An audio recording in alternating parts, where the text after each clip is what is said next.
iyo uje mu rusengero ukakira Yesu nk'umwami n'umukiza ugahita uhabwa ikintu bita ubuhanuzi. Ubu buhanuzi wawe Imana irakubwiye ngo iguhaye vewiti, iguhaye kujya Amerika, iguhaye kujya sindi bikoprininga ngo mvuge ngo uyu muhanuzi waguhanuriye ngo wenda ngo sibyo, ahubwo ndaza kukubwira ko ikintu cyose Imana ihereza umuntu kigira igihe cyacyo. Ni ukuvuga ngo Imana ishobora kureba Sam ni guhereza amafaranga uyu munsi utarakomera mu gakiza, ushobora kugwa kurushaho kurushko waje. Noneho Imana ikareka kuguha bya bindi ako kanya kugira ngo ubanze ukomere. Mu bundi buryo Imana ntabwo ibeshya. Niba we waragiye mu rusengero Imana ikakuvugaho ikintu ugatinda kukibona, si uko Imana itagifite, ahubwo hari ibintu Imana ikurinze. Kubera ko ntushobora gutwita ngo uhite ubyara. Ahubwo ikintu nasaba uyu muntu, biravuga ngo ikintu cyose kigenega igihe cyacyo. Icyagambiriwe mu isi y'ijuru cyose gifite umwanya wacyo. Hari igihe cyo kuvuka n'igihe cyo gupfa, n'igihe cyo gutera n'igihe cyo kurandura, igihe cyo kwica n'igihe cyo gukiza, igihe cyo gusenya n'igihe cyo kubaka, igihe cyo kurira n'igihe cyo guseka, igihe cyo kuboroga n'igihe cyo kubyina, igihe cyo kujugunya amabuye n'igihe cyo kuyarunda, igihe cyo guhoberana.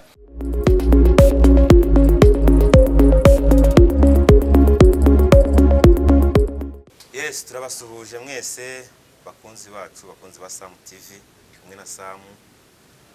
Turabasuhuje, turabakiriye muri kiganiro tugiye gukora, kandi abatameze neza turabasengera Imana kugira ngo mumere neza, kandi namwe mufite ibibazo bitandukanye dusenga Imana, kandi Imana niyo murengezi wacu, niyo ibasha gukemura ibibazo dufite, byifuzo dufite ikabikemura, tuyikoreza imitwaro yacu, niyo yonyine ibasha kuturuhura.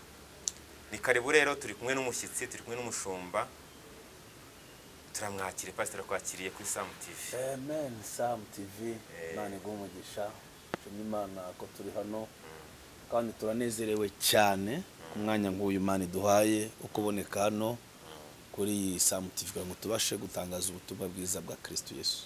Murakoze. Imana rero ibaha umugisha. Murakoze cyane. Amen. Pastor rero watangira, turakwakira n'ubundi twakira abaye musangwa. Yego. Ariko watangira twibwira, ubwira abanyarwanda n'abari hirya no hino, noneho twinjira n'umwa ukanadusengera Imana, noneho tukabona gutangira twinjira muri gahunda yacu uyu munsi twateguye. Amen. Shuti za Sam TV, nitwa Pastor Steven, ndi umugabo ndubatse. Shimye Imana kuri uyu mwanya Yesu aduhaye. Ndasuhuza abantu bari hirya no hino ku migabane, bari i Kigali, bari impande zose, ndetse abantu bakunda iyi Sam TV. Imana ibaha umugisha. Ndizera ko wakoze subscribe. Ni byiza bakora na share na comment, irakenewe cyane kuri iki kiganiro tugiye gukora. Reka tugusengere. Mana, mu izina rya Yesu, ufite ubutware n'ubushobozi bwo gukora ibikomeye, kandi hejuru yawe nta yindi Mana iriyo. Niyo mpamvu ibihe umwana wawe arimo uko bimubabaje uko ariko kose, ufite imbaraga zo kubihindura akagira ibihe byiza cyane, nko kuri iyi tariki ya none uje guhindura ibihe by'ubuzima bwacu. Ngaho sengeye gahunda yose ngo bari natwe tugirire neza, mukabura bari natwe, kandi gahunda ize kuba nziza. Uri hano uri kutureba, udukurikiye, uhageze nonaha, nawe ugifungura, Imana y'amahoro iguha imbaraga n'amavuta n'umugisha bituruka ku ijambo ry'Imana mu izina rya Kristo Yesu. Amen. Amen. Amen. Amen. Pastor rero, yes, ko twabiteguye, dufite hari ikibazo nifuza kukubaza. Amen. Nge nibajije, cyangwa se hari n'abandi bakristo tugihuriyeho, cyangwa se bashobora kuba barahuye n'icyo kibazo. Yego. Nagira ngo mubaze nka pasteri, nk'umuntu wahuye n'iki kibazo, umwe wamugira inama, cyangwa se nk'uwari ufite nawe ikibazo kisa nk'iki ngiye kubaza, abe yasobanukirwa. Yego. Yego. Saba umuntu udukurikiye ukurikirane kino kiganiro neza akakirangiye, kugira ngo nimba hari ikibazo nawe ufite runaka wandike muri comment, utubwira ati muzansobanurire ku bintu n'ibi, tuzagusobanurira rwose. Pastor ari hafi hano, tuba turi kumwe cyane. Ikibazo cya mbere, kirabaza ngo ni kuki umuntu wakijijwe, umukristo ukijijwe vuba cyangwa se umuntu wari usanga ari umunyabyaha atazi Yesu nk'umwami n'umukiza, yego, icyo gihe akizera Yesu nk'umwami n'umukiza, akareka ingeso mbi ze zose, yego, yizeye ko ibyo azasaba byose, kuko yizeye Yesu umwami n'umukiza, kandi mutubwira ko muri Yesu harimo byose, yego, yamara kubatizwa yakizera Yesu umwami n'umukiza, ingeso mbi ze zose akazireka, agakizwa, akora umurimo w'Imana, ariko akagira ikibazo kimwe, agasenga ukwezi kwa mbere, ukwezi kwa kabiri, ukwezi kwa gatatu, bitewe n'ahananiriwe cyangwa se agatinda gusubizwa, yego. noneho wa muntu akongera, hari benshi bamwe basubira mu byaha barimo bitewe n'uko yageze mu rusengero yizeye ko nasaba imodoka ejo arayibona, nasaba inzu ejo arayibona, kuko mutubwira ko ibyo dusabye Yesu cyangwa ibyo dusabye Imana ibiduha, icyo dusaba ni ukwizera gusa, tugakora ibyo Imana ishaka, mukatubwira ko ibindi byose ari inyongera, yego. noneho hakabaho abantu baza, yaba kimara igihe gitoya cyangwa se kinini bitewe n'igihe amaze, agacika imbaraga bitewe n'uko yasenze, yaretse ibyo yari arimo byashoboraga wenda gutuma hari ibyo abona ariko bidaciye mu nzira nziza, ariko nyizwe noneho Imana izabima, agasenga akabibura, bikaba ngombwa ko asubira muri bya bihe bibi yahozemo, cyangwa se agacika n'imbaraga. Ese uwo muntu ni uko yasenze nabi, ni ukutamenya gusenga? Ese nk'umuntu waba ahuye n'icyo kibazo wamufasha iki, cyangwa se umuntu wibazaga kuri icyo kintu wamufasha iki, wamuha iyihe nama, cyangwa se wadusobanurira gute ubundi biba bimeze biti? Sam, urakoze, ni ikibazo cyiza cyane, ariko ngira ngo manze some ijambo ry'Imana, kubera ko niryo ridufasha muri iki gisubizo ngiye gutanga. Bibiliya iratubwira, umubwiriza ibice 3 umurongo wa mbere, biravuga ngo ikintu cyose kigenega igihe cyacyo, icyagambiriwe mu isi y'ijuru cyose gifite umwanya wacyo. Hari igihe cyo kuvuka n'igihe cyo gupfa, n'igihe cyo gutera n'igihe cyo kurandura, igihe cyo kwica n'igihe cyo gukiza, igihe cyo gusenya n'igihe cyo kubaka, igihe cyo kurira n'igihe cyo guseka, igihe cyo kuboroga n'igihe cyo kubyina, igihe cyo kujugunya amabuye n'igihe cyo kuyarunda, igihe cyo guhoberana n'igihe cyo kwirinda guhoberana. Imana idufashe. Ndaza kuvuga ku kintu bita igihe, Samu, iyo uje mu rusengero ukakira Yesu nk'umwami n'umukiza, ugahita uhabwa ikintu bita ubuhanuzi. Ubu buhanuzi wawe Imana irakubwiye ngo iguhaye vewiti, iguhaye kujya Amerika, iguhaye kujya n'ahandi n'ahandi. Sindi bikoprininga ngo mvuge ngo uyu muhanuzi waguhanuriye ngo wenda ngo sibyo, ahubwo ndaza kukubwira ko ikintu cyose Imana ihereza umuntu kigira igihe cyacyo. Ni ukuvuga ngo Imana ishobora kureba Sam ni guhereza amafaranga uyu munsi utarakomera mu gakiza, ushobora kugwa kurushaho uko waje, noneho Imana ikareka kuguha bya bindi ako kanya kugira ngo ubanze ukomere. Mu bundi buryo Imana ntabwo ibeshya, ahubwo igendera kureba uyu muntu amaze gukomera mu ruhe rwego. So igihe Imana itinze kugusubiza si uko ikwanze, ahubwo ibigira ngo banze ukure ugere ku rugero rukwiriye. Ni ukuvuga ngo rero niba we waragiye mu rusengero Imana ikakuvugaho ikintu ugatinda kukibona, si uko Imana itagifite, ahubwo hari ibintu Imana ikurinze, kubera ko ntushobora gutwita ngo uhite ubyara. Ni ukuvuga ngo Imana igira amahame ikoreramo ibintu byayo, ahubwo ikintu nasaba uyu muntu ni ukudacika intege. Iyo ucitse intege uba wishe byose, ariko kudacika intege egari kugera ku isezerano. Kubera iki? Itangiriro naje kureba, ndeba uburyo Imana yavuganye na Aburahamu ko azabyara. Igihe byafashe biba ngombwa ko na Sara ashidikanya, afata Hagari amushyingira Aburahamu kugira ngo yaramaze kubona ko igihe cyamurenze. Ariko ku Mana ntabwo igihe kirenga, ntabwo igihe cy'Imana kirenga Sam. Igihe cy'Imana niko kimeze, ahubwo bigusaba imbaraga gutindana nayo, ikagenda kwigisha kumenya ibihe byayo. So uyu muntu rero wageze mu rusengero Imana ikavugana nawe akaba ataragira ku Imana yamubwiye please wirekura agakiza wirekura kuri Kristo, ahubwo hari igihe Imana igucisha amatariki kwanze igira ngo nibisohoza ntuzashima amaboko y'abantu ahubwo uzashime iyabigukoreye. Ndumva icyo cyo gisubize naho umuntu kivuga ngo byose biterwa n'igihe urimo n'igihe Imana ishaka kubikoreramo. Imana igumugisha. Amen. Ngira ngo abantu bari bafite ikibazo kimeze gutyo, cyangwa se abantu bari bageze mu gihe cyo gucika intege bitewe nuko hari ibyo basabaga Imana bakabona batari kubihabwa igihe, kubera ko abantu benshi tuba tuzi ngo hari igihe umuntu akubwira ngo Imana iguhaye inzu, ahubwo nyuma y'umwaka bagatangira kugusohora mu cyane rwose. Imana iguhaye imodoka, yego. Ariko se pastor, ubundi ko muri iyi minsi ubuhanuzi bwabaye bwinshi kandi tukaba turi mu minsi ya nyuma, nanone hari igihe umuntu ashobora gucika intege bitewe nuko duhura n'abahanuzi benshi. Yego. Kandi gutandukanya umuhanuzi w'ukuri n'umuhanuzi w'ikinyoma biragoye ku muntu utarakura mu mwuka. Samu Yesu yarabivuze. Samu Yesu yashizeho ukuri. Yaravuze ngo mu minsi ya nyuma hazaza abahanuzi bitira izina ryanjye, bazayobya benshi ndetse bazagerageza no gusubiza benshi inyuma.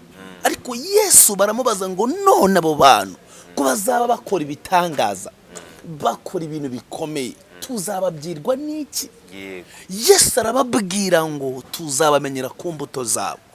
Hari ikiganiro nabonye Samu ngunda umushomba Kanoni Rutayisire arimo yerekana abantu b'abahanuzi. Nabonye iyo sindamenye iyo TV sinayirebye neza, ariko nabonaga icyo kiganiro cya Rutayisire umuhanuzi ahagaze ku muntu ngo arimo ahanura, undi ngo agiye mu mabuye ngo Yesu ni umugabo we. Ugasanga umuntu ibyo avuga bihabanye na Bibiliya. Twebwe ntabwo dushobora kwemera umuhanuzi uvuga ibintu binyuranye n'ibyanditswe. Ntabwo Imana ica inyuma ya Bibiliya, nta nubwo Yesu aca inyuma ya Bibiliya. Yesu ari mu ijambo, Yesu akorera mu ijambo.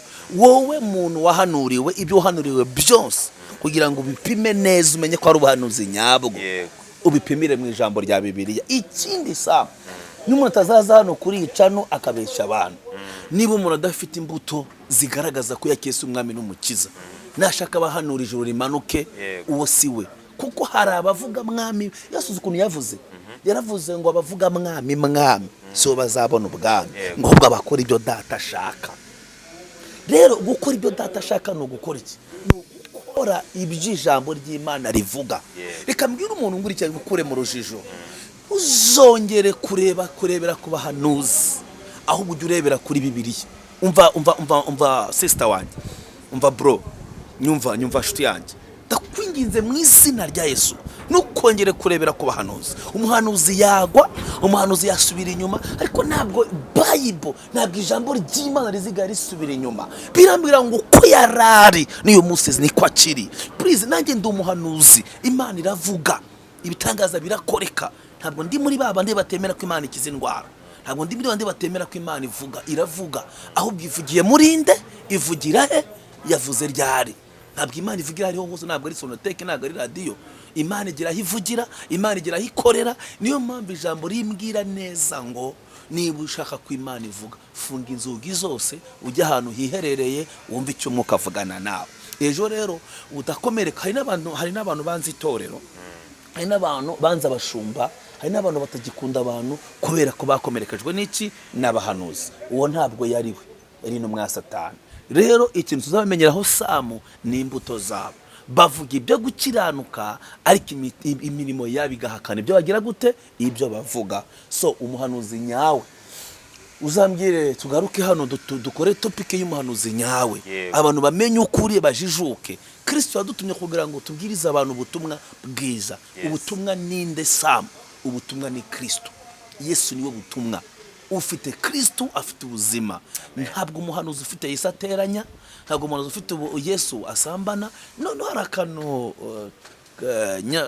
Kanoni Rutayisire yavuze ngo umuhanuzi ngo ukora deliverance agakora ku buzima bw'abagore, agakora ku mabere y'abagore, ni ikibazo cyane. Ntabwo ibyo bintu ari byo.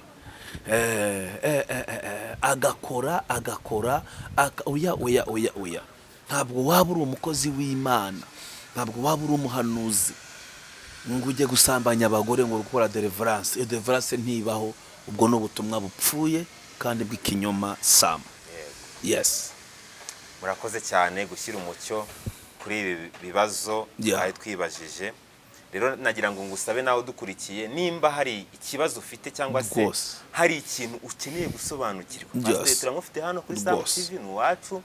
Pastor utwandikire muri comment utubwire ikibazo ufite, Pastor azagaruke hano nawe aje niba hari ahantu ujye ugera ukumva nawe hari ibibazo wibajije se mu Imana nakuri iki umuntu agasenga kwezi kwa mbere kwezi kwa kabiri. Nese Pastor ni kubera iki umuntu asengera ikintu umwaka ugashira utarakibona nyamara buri munsi bavuga ngo ejo aho kubaho Imana itambwira ko ikintu gihari,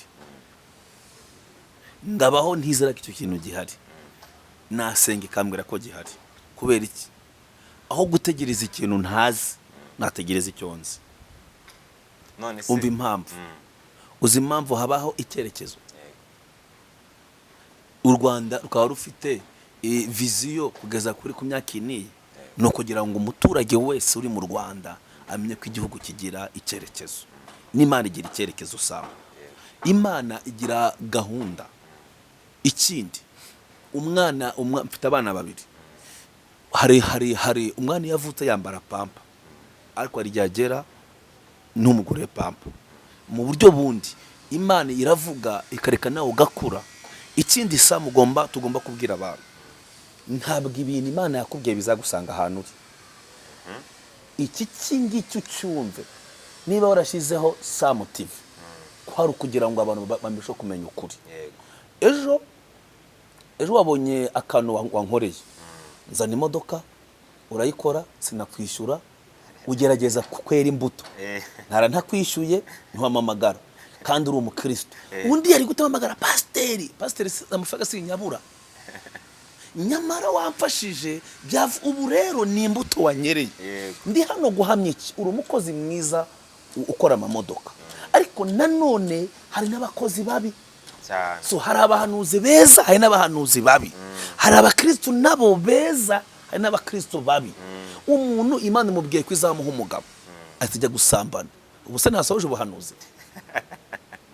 Imana ikubwiye ko izaguha amafaranga, nk'ejo bundi umuntu wanyibye muri biro, none se ntuhise usoza ubuhanuzi? Kandi ubushohoje nabi uzagerwaho n'umuvumo. So Imana igira ivugira Sam, ikagira naho ikorera. Imana igira uburyo ikoramo ibintu byayo. Niba Imana ikubwiye gucuruza, please jya downtown, jya muri shike, jya hano Kicukiro centre, gerageza ushakishe tre. Niba Imana ikubwiye perimi, genda ushake provisoire. Niba Imana ikubwiye kumenya Icyongereza, gerageza ushake, gerageza. Biravuga ngo mushakashake icyanezeza Imana. Noneho iyo Imana ikubwiye ikintu uzi ikintu ukora Sam, uhita wisanisha nacyo, uragerageza ukihuza nacyo. N'Imana ikubwiye ngo izaguhereza inzu, gerageza utangire usengera ikibanza, kandi unamenye naho ibibanza biri. None se ubu tuvuge wohongurekirana, ngubwiye ngo urashaka iki, Imana igukorera iki? Niba ntacyo wateguye ubu watubwira iki? Nshuti yanjye, twe kuma mu kigare. Imana ni nyabwenge, Imana ni insirikare, kandi ikora n'abasirikare. Ntabwo Imana ikunda umunebwe, please, ntabwo Imana ikunda umunebwe. Imana imbwiye kujya muri Amerika, none se indangamuntu wigeze ubona aho bayihaviza? Urashaka pasiporo kandi iri bwishyura ibihumbi 100, urajya kuri migration. Dufite igihugu cyiza, ushaka pasiporo mu gitondo, udepoza nimugoroba ku irembo, mu gitondo ukayibona. Icyo ukora ni iki rero?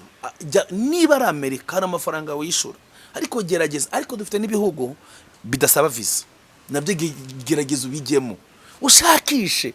Hari abantu bari kujya gukora Dubai, hari abantu bari kujya gukora Qatar. Abo bose ni abana b'Abanyarwanda barimo kwihuza n'Imana yavuganye nabo. nose wowe Imana irakubwiye ngo izaguha umugabo wiriwe mu nzu uryamye kiriho n'agafondeti bana Imana irakubwiye ngo izaguhereza umugabo gerageza uve mu nzu. Imana ikubwiye ngo izaguha akazi ukaryama ukajya mu marido ukajya ukuraho akadungo urebe ko bwakeye. Uwo ni umwuka w'ubukene. Ugomba kwihuza n'iki Imana yavuze Samu. Rero hari ibintu tubeshyera Imana ngo urumva ngo Imana ngo yamwe ngo izampa none ngo ntirabikora. Wakoze iki ngo Imana ibiguhe? Wakoze iki ngo Imana ibiguhe? Hari icyo ugomba gukora. Hari amafaranga banki iri gutanga kuri sako, hari ibimina, hari ibintu ugomba gukora kugira ngo uhure n'amafaranga. So ntabwo ari kuguma mu buriri. Icyo ngubwiye cyo ni wicira inzira uzahura n'ibibazo, ariko nuguma mu bushake bw'Imana ugategereza Imana, ntabwo Imana ibeshya. Murakoze cyane Pastor, turabashimiye cyane. Amen. Turabashimiye cyane kubwizi mpuguro muduhaye kubijambo ry'Imana mutugejejeho.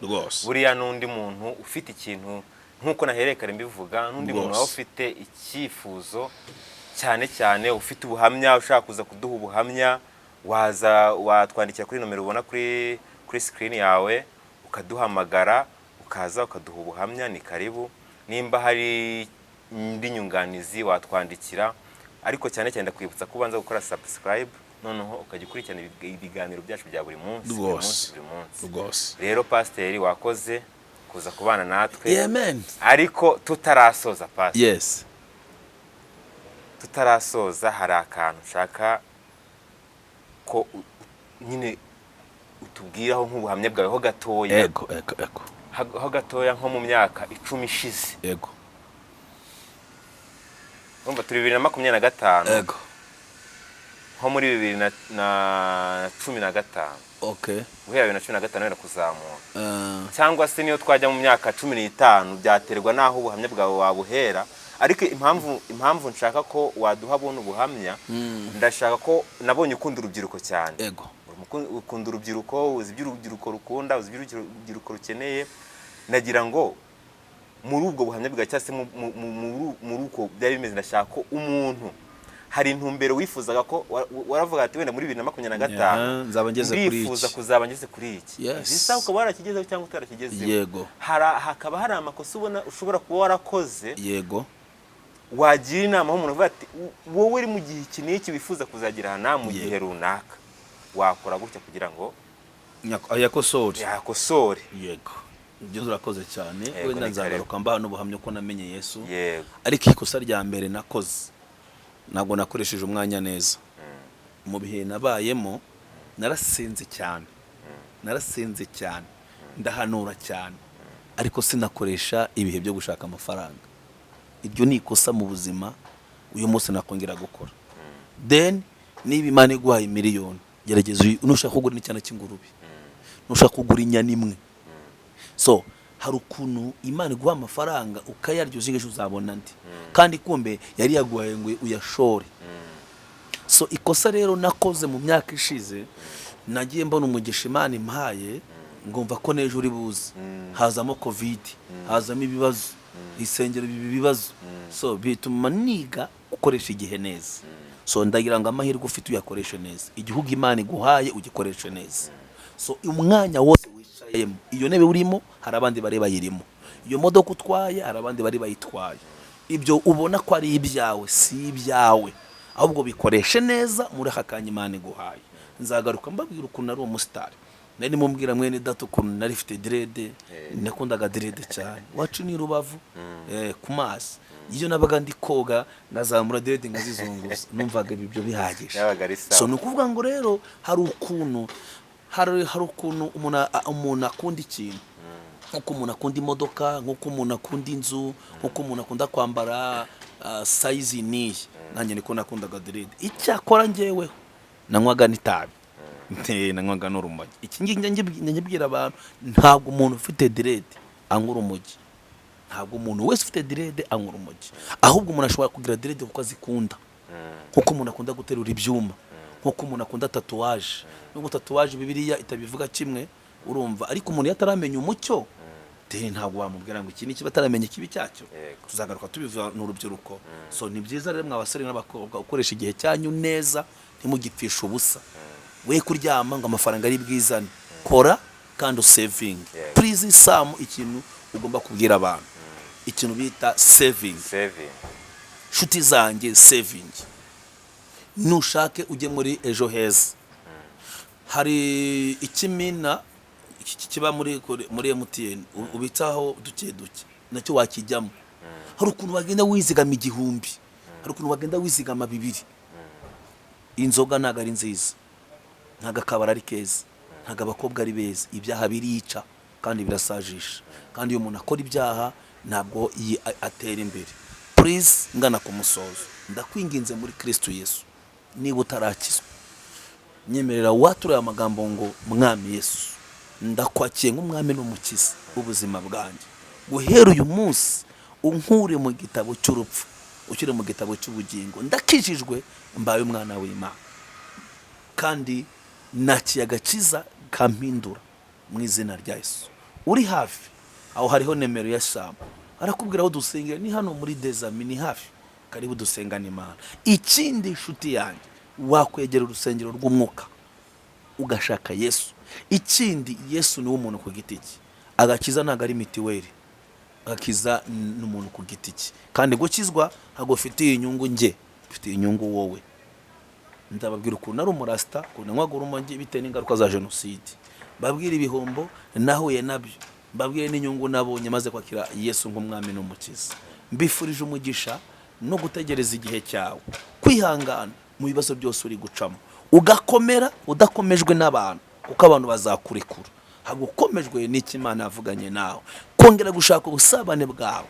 Bibiliya irambwira ngo hahirwa umuntu wiringira Uwiteka, Uwiteka akamubera ibyiringiro.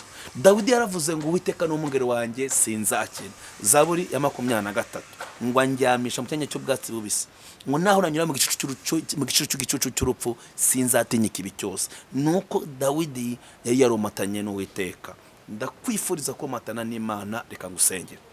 Urarwaye, ufite ikigeragezo, urakora bikanga, mu rugo ntabwo bimeze neza, umugabo yaragutaye, ejo fiase yakwangiye, hari ukuntu ubukwe bwapfuye, hari ukuntu visa wayibuze, we kwiheba, we kwiyahura, we kwigirira nabi. Igihe kizakugeza aho Imana igushaka. Umva ngubwire kino kintu njya ku musozo. Umuntu yakurangira umugabo, ariko uko wifata ku mugabo nibyo bizatuma utindayo. Umuntu yakugeza ibwami, ariko ukuntu wifata ibwami byazaguha gutindayo. So ndagira ngo ubwire ngo witwararike mu masezerano, ushaka Imana, ukunda Imana, wizera Imana, kandi ubane n'Imana. Mu izina rya Yesu ndasengera uyu mushiki wanjye wari ufite ikibazo cy'urushako, ndasengera umusore ugerageza gukizwa bikanga, ndasengera umumama ufite ikibazo cy'urugo, ndasengera umuntu business itameze neza, ndasengera umuntu ufite intambara, ndasengera umuntu ufite ingendo byanze. Ndakwinginze Mwuka Wera umurwanirire. Ararwaye, ararwaje, afite ibibazo, afite urubanza, arakennye, afite ibibazo, yaragerageje biranga, ariko nzi ko Kristo yahageze biremera. Reka umuhe kwihanganira mu gihe harimo, kandi umutegurire igihe cy'umugisha, umuhe imbaraga zo gusenga no kwizera, umuhereze gukura amaso ku bantu, ashyire ku Mana, kandi iyo matane nayo. Icyo sabye kirenze iki, agire agakiza kandi akabemo kuzuye. Ubuntu buva kuri Kristo Yesu bube ku buzima bwawe, mu izina ry'umwami wacu Yesu Kristo wa Nazareti. Amen. Nongere ngwibutse gukora subscribe, cyo bita sabone. Noneho wandike hepfo ngo Pastor Steven, ndashaka kumenya iki niki. So tusobanura inzozi, twagusengera mu buryo bw'umwihariko, twafatanya nawe tukagufasha gukura mu mwuka. Icyo sabye iherezo ryiza. Ndagukunda. Shalom. Murakoze cyane.